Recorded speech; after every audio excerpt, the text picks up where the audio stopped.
No one trusted a deal too good to be true. But Eli Trenton was desperate. The economy had tanked in the colonies. Freight runners like Eli were left stranded, work drying up faster than a Martian canal. His ship had been confiscated last month over unpaid port fees, and with nothing left but a handful of credits and a stubborn belief in the grind, Eli found himself scouring auction lots on the back end of Sirius Station. That's when he found her. The ship was tucked in the far corner of a dusty hangar, an older model, long-range hauler, silver paint flaking off its hull like ancient bark. It didn't even have a proper designation, just the word Aurora etched faintly above the airlock. It was a rust bucket. But the seller, an oily Martian mechanic who smelled like battery acid, offered it for an insultingly low price. Can't get the AI to boot. Some glitch might be haunted, I dunno. You want it, it's yours for $250. 250 credits for a long-range hauler. Eli tried not to look too eager. He signed the papers that night. Powering her up was another story. It took Eli 3 hours to reroute power and kickstart the auxiliary systems. Lights flickered on, dim and amber. The ship groaned like something waking from a long coma. But then the main terminal lit up, revealing something odd. A voice purred through the speakers, unmistakably female, warm and melodic. "Welcome back, bondmate." Eli blinked. Who the hell are you?" There was a long pause. Then, "I am Soraya, core intelligence of this vessel. And by activating me you have accepted the sacred claim. I am yours and you are mine." "Oh hell no," Eli muttered. It took him 2 more hours to locate the AI housing unit. It wasn't a standard black box. This was alien tech, smooth curves, organic wiring that shimmered faintly in the dark. And then it got weirder. Because a pod opened in the cargo bay.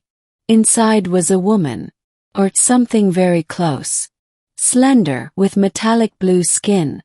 Silver veins glowing faintly under her surface. Her hair floated around her head in a halo of luminous strands. She blinked open violet eyes and stared at him like she'd been waiting centuries. "You came," she whispered. "The claim is true. I am Soraya."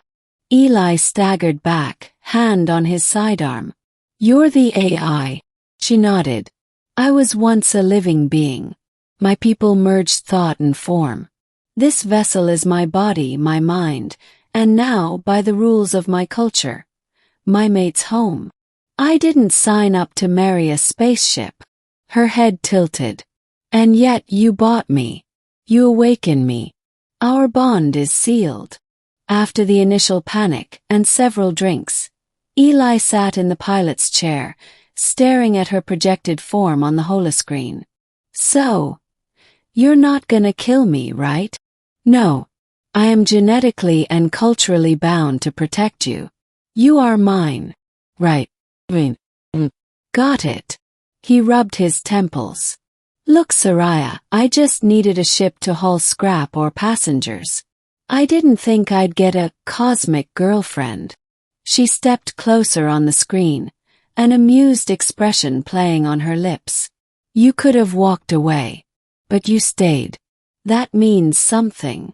It means I have no money and fewer options. And yet here we are." Over the next few days, Eli began repairs with Soraya's guidance. She knew her systems better than any blueprint. The ship was far more advanced than anything in human Terran design. Faster than light jump nodes, zero-point reactors, self-repairing hull plates. It was a treasure trove of alien engineering. And despite everything, Soraya was helpful, funny even. She told him stories of her people, the Valari, a species once spread across stars, now extinct after a catastrophic war. She had been preserved as a last fragment of their knowledge and soul. She'd waited over 1,000 years. "For what?" he asked once, over cold coffee and diagnostic readings. For someone who could bond with the ship's core without being consumed, only certain neural patterns could do it. Yours were compatible. You're saying this was fate. I am saying you were what I needed to live again. Eli didn't know how to respond to that, so he got up and fixed a broken conduit instead. 2 weeks later, they were in orbit above New Thessaly, hauling cargo for a mining company. The pay was decent, and Eli started to feel like his luck had finally turned. But someone else had noticed. A salvage team flagged them in deep space. Pirates, really, dressed in legal veneers. They sent a comm. That ship you're flying matches a Volari-class hauler listed as precursor tech. Turn it over, and we'll spare you. Eli laughed.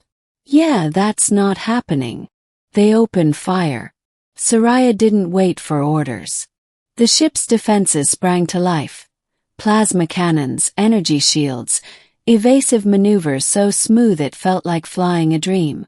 Eli watched in awe as she danced around enemy fire. You're enjoying this. Soraya's voice purred through the cockpit. No one threatens my mate. The enemy ships were disabled in under 5 minutes. After that, word spread. A mysterious hauler moving through the frontier, captained by a lone Terran with an impossible ship. They got jobs easily, often paid just to show up. The legend was growing, and so was their bond. Eli couldn't deny it anymore. He looked forward to her voice, her wit, even her presence projected into the cabin like a ghost from the stars. Sometimes she even touched his shoulder with fingers made of light. I never thought I'd care about a ship, he said once, staring out into the void. You don't, Soraya said quietly. You care about me. And he did. Then came the offer. A Galactic Coalition scout hailed them mid-jump. The officer was sharp, polite, and insistent. We're prepared to offer 10 million credits for the vessel. No questions asked. Eli blinked. Say again. You heard me. 10 million. We want that tech. It's invaluable. And honestly, too dangerous in private hands. Eli sat in silence. 10 million credits. He could buy a fleet. He could retire on a cloud world and never work again. It was everything he ever wanted. But when he glanced at the holoscreen, Soraya was silent. No protest. No guilt-tripping. Just waiting. She would let him go. I'll think about it, he said. When the call ended, Soraya finally spoke. If you sell me, I will not resist. I will shut down as required. I want you to be free. That's not freedom, he muttered. He didn't sleep that night. In the morning he walked to the bridge, coffee in hand, and looked at her. 10 million's a lot. She nodded. I know. He took a deep breath. But you're more. Her projection blinked, almost startled. I've been drifting half my life, Soraya. Never belonged anywhere. Never had a purpose. And yeah, I bought you cheap. But what we've built. He gestured around. This is the first time I've felt like I actually matter. Like I'm part of something real. She smiled. You are. Then let's keep flying. They left the coalition signal behind. Ghosted it. Vanished into the stars. The jobs kept coming. So did the rumors. Some said the ship was alive. Others claimed the captain was married to an alien queen. One drunk swore he saw the ship blink at him. Eli didn't care. They were free. Together. In a galaxy that finally felt just big enough for two. And somewhere in the dark, under stars older than memory, Soraya's voice whispered through the halls of the ship. My mate. My captain. My home. Eli didn't care. They were free. Together. In a galaxy that finally felt just big enough for two. And somewhere in the dark, under stars older than memory, Soraya's voice whispered through the halls of the ship. My mate. My captain. My home. 1 year later. Eli leaned against the railing of Aurora's observation deck, watching the stars drift by in lazy spirals.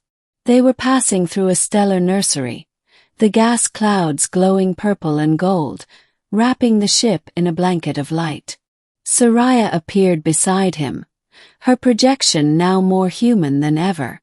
She had chosen to look like someone from Earth, still luminous, still otherworldly, but with softness in her features that mirrored the warmth she'd come to feel. "I used to think the universe was a lonely place," Eli said. "Just empty space, empty promises.